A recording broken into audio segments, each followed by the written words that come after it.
కందాయ ఫలాలు అని అంటారు కదా, అవి ఎలా ఉన్నాయంటారు? తప్పనిసరిగానన్నా ఇవి చాలా మంది చెప్పట్లేదు. పూర్వకాలంలో వచ్చినప్పుడు పంచాంగ శ్రవణం మా నాన్నగారు వాళ్ళు మా తాతగారు వాళ్ళు చెప్పినప్పుడు మేము వింటున్నాం కాబట్టి అది మాకు అలవాటు అయిపోయింది. కానీ ఇప్పుడు జనరేషన్కి కందాయం అంటే ఏంటో కూడా తెలియదు అసలు. కందాయము అంటే 4 నెలలు అని అర్థం.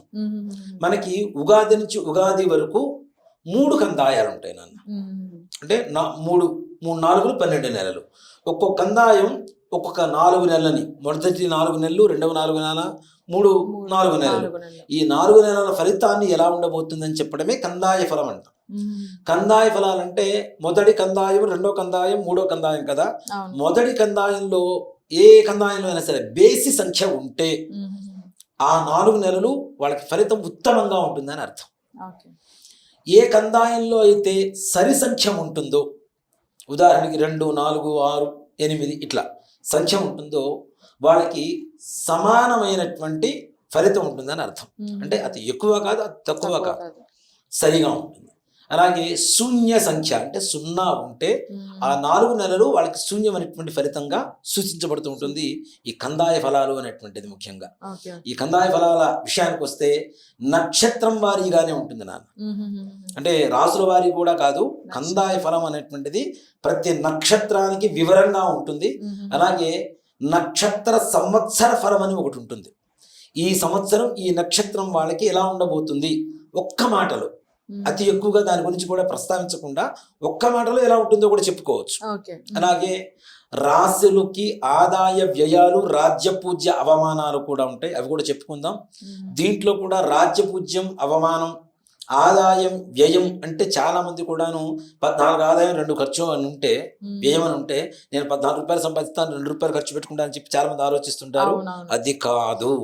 మనకు ఉండేటువంటి సంవత్సరం మొత్తం మీద ఉండేటువంటి ఫలం ఏదైతే ఉంటుందో, ఫలితం ఏదైతే ఉంటుందో, మన జీవన విధానం ఏదైతే ఉంటుందో, మన కలిగేటువంటి మనశ్శాంతి ఏదైతే ఉంటుందో దాన్ని నెంబర్ రూపంలో చెప్పడమే ఆదాయ వ్యయాలు అనేటువంటిది.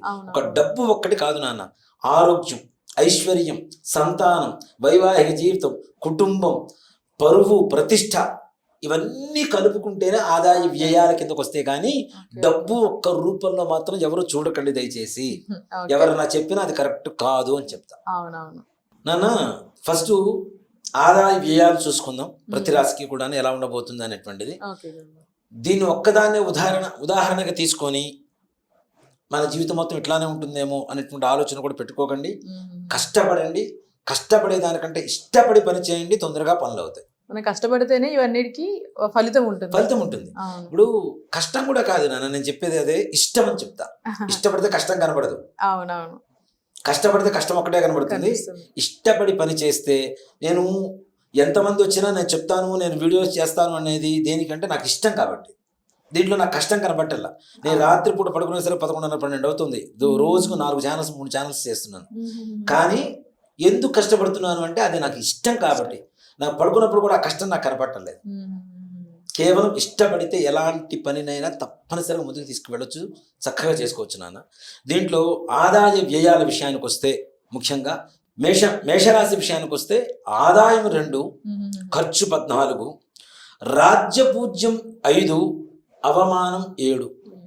అవమానం ఎక్కువగా ఉంది అంటే ఇతరుల విషయాల్లో మనకి సంబంధం లేని విషయాల్లో తలదూర్చకండి, వేలు పెట్టకండి, అనవసరంగా ఎక్కువగా మాట్లాడకండి, యుద్ధాలకి పోకండి, పోట్లాడకండి, కొట్లాడకండి.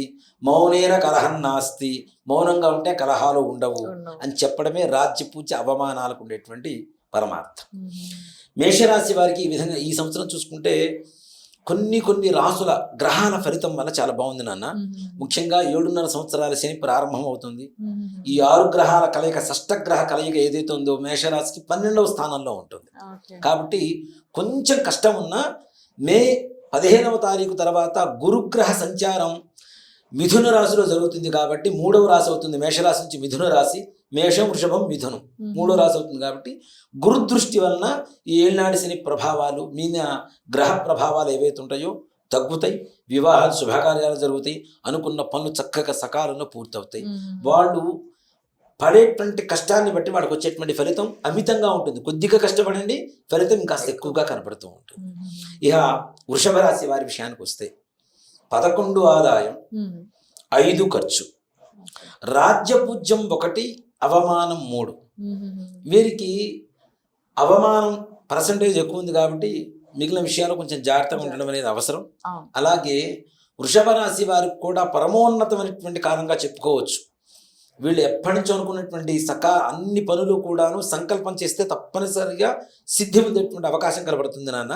ఎందువల్ల మరి ఆదాయ వ్యయాలు ఇట్లా ఉన్నాయి, రాజపూజ అవమానాలు ఇట్లా ఉన్నాయి కదా అనుకుంటే, ముఖ్యంగా వృషభ రాశికి ఈ షష్టగ్రహ కూటమి కావచ్చు, శనిగ్రహ సంచారం కావచ్చు 11వ స్థానంలో జరుగుతున్నాయి.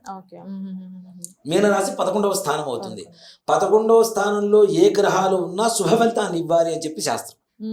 మనం పూజ చేసేటప్పుడు కూడా ఏ గ్రహా అరిష్ట స్థానేషు పరిత్యజ్య శుభ ఏకాదశ స్థాన ఫలావాప్త్యర్థం చెప్పి సంకల్పం చెప్తాం. అంటే 11వ స్థానం శుభస్థానం. శుభస్థానంలో ఇన్ని గ్రహాలు ఉన్నప్పుడు వాళ్ళకి శుభయోగమే జరుగుతుంది తప్పనిసరిగా.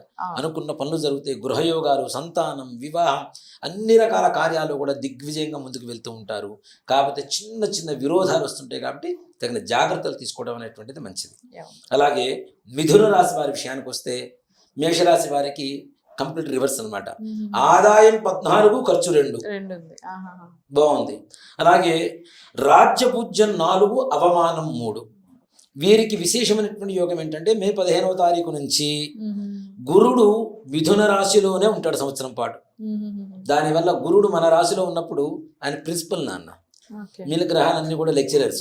ఈ లెక్చరర్స్ అంతా ఎవరి మాట వింటాయి? ప్రిన్సిపల్ మాట వినాల్సిందే కదా. కాబట్టి గురుడే మన రాశిలో ఉన్నప్పుడు అన్ని శుభాలే జరుగుతాయి. నిజంగా మాట చెప్పాలంటే ఈ సంవత్సరంలో అతి ఎక్కువగా గణిత శాస్త్రం, వ్యాపార శాస్త్రం అంటే MBA, CA ఇట్లాంటి వాళ్ళు ఎవరైతే పాస్ అయ్యేటువంటి వాళ్ళు ఉంటారో వాళ్ళు మిథున రాశిలో ఉండేటువంటి వాళ్ళు అత్యధికంగా ఉంటారు. ఎక్కువ మంది ఉంటారు తప్పనిసరిగా. అంత ఉత్తమమైనటువంటి స్థానంగా మిథున రాశి వారికి ఈ సంవత్సరం అంతా కూడా శుభ పరిణామాలు ఇస్తాయి. వివాహం కావట్లేదు, అవుతుందా కాదా అనేటువంటి అనుమాన స్థితిలో ఉన్నటువంటి వాళ్ళకు కూడా అబ్బాయిలకైతే మంచి అమ్మాయి, అమ్మాయిలకైతే మంచి అబ్బాయి, మంచి సంబంధం కుదిరి వివాహం జరగడం అనేది తథ్యంగా జరుగుతూ ఉంటుంది. అలాగే కర్కాటక రాశి వారికి ఆదాయం 8, ఖర్చు 2. రాజ్యపూజ్యం 7, అవమానం 3. వీరు కూడా పరమోత్కృష్టమైనటువంటి యోగంగా చెప్పుకోవచ్చు. ఇన్ని రోజుల నుంచి అనుకున్న పనులు ఏవి పూర్తి కావటం లేదు, ఇక మన జీవితం ఇంతే, మనం ఇక్కడే ఉండిపోతాం అనుకున్నటువంటి వాళ్ళకు కూడా మార్చి 29వ తారీఖే అష్టమ స్థానంలో ఉన్నటువంటి శని నవమ భాగ్యస్థానానికి వెళ్ళిపోతున్నాడు.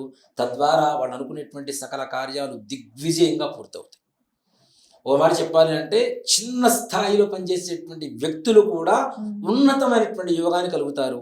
తప్పనిసరి రాజకీయ నాయకులు కావచ్చు, లేదంటే మన రియల్ ఎస్టేట్ వ్యాపారస్తులు కావచ్చు, మిగిలిన బిజినెస్లు చేసేవాళ్ళు కావచ్చు, వివాహాది శుభకార్యాల విషయంలో కావచ్చు, అన్నీ కూడా దిగ్విజయంగా పూర్తి చేసుకుంటారు నాన్న కర్కాటక రాశి వారు.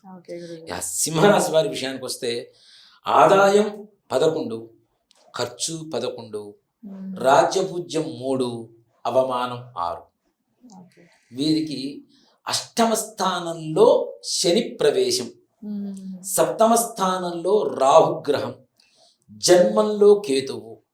అలాగే ఈ 6 గ్రహాల కలయిక ఏదైతే ఉందో ఇది కూడా అష్టమ స్థానమే అవుతుంది. దానివల్ల అంటే వీళ్ళకి ఏకాదశంలో గురుడు ఉన్నాడు, కొంత మేరకు ఊరట కలుగుతుంది. కానీ కష్టపడవలసినటువంటి దానికి ఇంకొక 100% ఎక్కువ కష్టపడితే కానీ వీళ్ళు అనుకున్నటువంటివి ఏవైనా ముందుకు వెళ్ళారు. అలాగే విదేశీ ప్రయాణాలు చేసేటువంటి విద్యార్థులలో అత్యధికంగా సింహరాశి వాళ్ళు ఉంటారు ఈ సంవత్సరం. మరలా అక్కడ వెళ్ళిన తర్వాత జాగ్రత్త పడవలసినటువంటి పరిస్థితులు కూడా కనపడుతూ ఉన్నాయి. ఖర్చులు అధికం అవ్వటం, అక్కడ చేసుకునేటువంటి పార్ట్ టైం ఉద్యోగాలు లేకపోవటం, ఇంటి నుంచే డబ్బులు పంపించవలసినటువంటి పరిస్థితులు రావడం, ఇవన్నీ కూడాను కొంచెం కష్టతరంగా మారేటువంటి అవకాశాలు ఉన్నాయి. వివాహ యోగాలు అవి కూడా అంత పెద్దగా అనుకూలించేటువంటి పరిస్థితులు కనపట్టలేదు. రాజకీయ నాయకులు కూడా ఉన్నతమైనటువంటి అధికార యోగంలో ఉన్నటువంటి వాళ్ళకు కూడా పదవి వియోగం కలిగి పదవి వెళ్ళిపోవటాలు ఇలాంటివి కూడా జరిగేటువంటి అవకాశాలు అతి ఎక్కువగా కనబడుతున్నాయి. కాబట్టి సింహరాశి వాళ్ళు చాలా జాగ్రత్తగా ఉంటారు. ఇక కన్యారాశి వారి విషయానికి వస్తేనన్నా ఆదాయం 14, ఖర్చు 2, రాజ్యపూజ్యం 6, అవమానము 6. కానీ కన్యారాశి వారికి కూడా కోసింత ఊరట కలిగేటువంటి పరిస్థితి. మార్చి 29వ తారీఖు వరకు షష్టమ స్థానంలో ఉన్నటువంటి శని లాభకారకుడు అవుతున్నాడు. జూన్లో వచ్చేటువంటి రాహు ఏదైతే ఉందో రాహుగ్రహ సంచారం షష్టమ స్థానంలో కొంతవరకు కార్యాన్ని దిగ్విజయంగా ముందుకు తీసుకెళ్లేటువంటి పరిస్థితులు కనబడుతూ ఉన్నాయి. అలాగే వైద్య శాస్త్రం అంటే డాక్టర్స్ ఎంబీబీఎస్ ఇట్లా చదువుతుంటారు కదా, ఫార్మసీ ఇట్లాంటివన్నీ కూడాను ఈ సంవత్సరం అత్యధికంగా ఈ వైద్య శాఖలో ఉత్తీర్ణులైనటువంటి విద్యార్థులు కేవలం ఎక్కువగా కన్యా రాశి వాళ్ళు ఎక్కువ మంది ఉంటారు. అంటే ఒక్కొక్క విద్య ఒక్కొక్క రాశికి ఉండేటువంటి గ్రహస్థితిని బట్టి వాళ్ళ ఉత్తీర్ణతను కూడా నిర్దేశిస్తూ ఉంటుంది తప్పనిసరిగా. అలా కన్యా రాశి వాళ్ళకి అనుకున్న పనులు సకాలంలో పూర్తవుతాయి. కొంచెం హెల్త్ పరంగా జాగ్రత్తగా ఉండవలసినటువంటి పరిస్థితి. చర్మ సంబంధమైనటువంటివి, తలకు సంబంధించినటువంటివి, కళ్ళకు సంబంధించినటువంటివి కొంచెం ఆరోగ్యం పరంగా జాగ్రత్తగా ఉండాలి. రాజకీయ నాయకులకి, రియల్ ఎస్టేట్ వ్యాపారస్తులకి, విద్యార్థులకి, మిగిలిన వాళ్ళందరికీ కూడా చాలా చక్కగా ఉంటుంది. వ్యాపారం కూడా చాలా చక్కగా ఉంటుంది. నిజంగా చెప్పాలంటే పిల్లలు అమెరికాలో ఉంటారు, తల్లిదండ్రులు వెళ్ళడానికి వీసా కోసం ట్రై చేస్తూ ఉంటారు, వాళ్ళకి రాక బాధపడుతూ ఉంటారు, అక్కడ డెలివరీ టైము ఎవరు తోడుండే వాళ్ళు ఉండరు. ఇలాంటి వాళ్ళలో ఎవరైనా వృద్ధులున్నా వాళ్ళకు కూడా విదేశీయానం కలుగుతుంది ఈ సంవత్సరం. ఇహ తులారాశి వారు, తులారాశి వారి విషయానికి వస్తేనన్నా ఆదాయం 11, ఖర్చు 5, రాజ్యపూజ్యం 2, అవమానము 2. తులారాశి వారికి కూడా అత్యున్నతంగా ఉండబోతోంది. దేనికంటే మార్చి 29వ తారీఖు తర్వాత మీన రాశిలోకి శని ప్రవేశం జరుగుతుంది కదా. ఈ షష్టగ్రహ కూటమి షష్టమ స్థానంలో జరుగుతుంది కాబట్టి కొన్ని పాపగ్రహాలు 6వ స్థానంలో ఉంటే శుభయోగాన్ని ఇస్తాయి. వాటిలో ముఖ్యంగా శని. కాబట్టి శని యోగకారకుడు అవుతున్నాడు వీళ్ళకి. తప్పనిసరిగా శనే యోగకారకుడు అయితే అనుకున్న పనులు కానివ్వండి ఏముంటాయి, అన్నీ అయిపోతాయి. అలాగే మే 15వ తారీఖు నుంచి అష్టమ స్థానంలో ఉన్నటువంటి గురువు కూడా శుభకారకుడు 9వ స్థానంలోకి వెళ్తున్నాడు. ప్రమోషన్స్, చిన్న వ్యాపారాలు చేసేటువంటి వాళ్ళకు కూడా మంచి ఉన్నత స్థాయి పెరగటం, వ్యాపార సంస్థలు పెంచుకోవటం, ఇట్లాంటివన్నీ కూడా తులారాశి వారికి ఈ సంవత్సరం చాలా విశేషంగా చెప్పబడుతుంది. ఈ అధికారంలో అంటే చిన్న లీడర్స్ ఉంటారు కదా, వీళ్ళు కూడా మంచి పేరు తెచ్చుకొని ప్రజాదరణ తెచ్చుకొని మంచి పదవులు పొందేటువంటి పరిస్థితి కూడా కనబడుతూ ఉంది ఈ తులారాశి వారికి. వృశ్చిక రాశి వారి విషయానికి వస్తే వృశ్చికానికి ఆదాయం 2, ఖర్చు 14, అలాగే రాజ్యపూజ్యం 5, అవమానం 2. రాజ్యపూజ్య అవమానాల పరిస్థితుల్లో బాగానే ఉంది. వీళ్ళకి ఎక్కువగా కష్టపడాల్సినటువంటి పరిస్థితి కనపడుతుంది.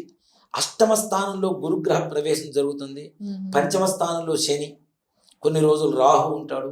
అందులో మరలా కొన్ని రోజులకి 4వ స్థానంలోకి ఈయన రాబోతున్నాడు, రాహు రాబోతున్నాడు. కాబట్టి కొంత మేరకు ఆరోగ్యపరమైనటువంటి విషయాల్లో జాగ్రత్తగా ఉండాలి. కుటుంబపరమైనటువంటి వ్యవహారాలలో ముఖ్యంగా జాగ్రత్తగా ఉండాలి. స్థాన చలనాలు అంటే ట్రాన్స్ఫర్స్ అవుతూ ఉంటాయి. మనకి ఇష్టం లేని ప్రదేశాలకి ట్రాన్స్ఫర్స్ జరగడం, తద్వారా మానసికమైనటువంటి అప్రశాంతత కొంత ఉంటుంది. కానీ ఎట్టకేలకు ఆర్థిక పరంగా కొంతవరకు బాగానే ఉంటుంది. వివాహ శుభకార్యాలు కూడా నిదానంగా నత్తనడకం నడుస్తూ నిదానంగా అవుతుందా కాదా అనేటువంటి పరిస్థితుల్లో చివరికి శుభకార్యాలు జరిగేటువంటి పరిస్థితి తప్పనిసరిగా కనబడుతుంది. ధనస్సు రాశి వారికి, ఈ ధనస్సు రాశి వారికి ఆదాయం 5, ఖర్చు 5, రాజ్యపూజ్యం 1, అవమానం 5.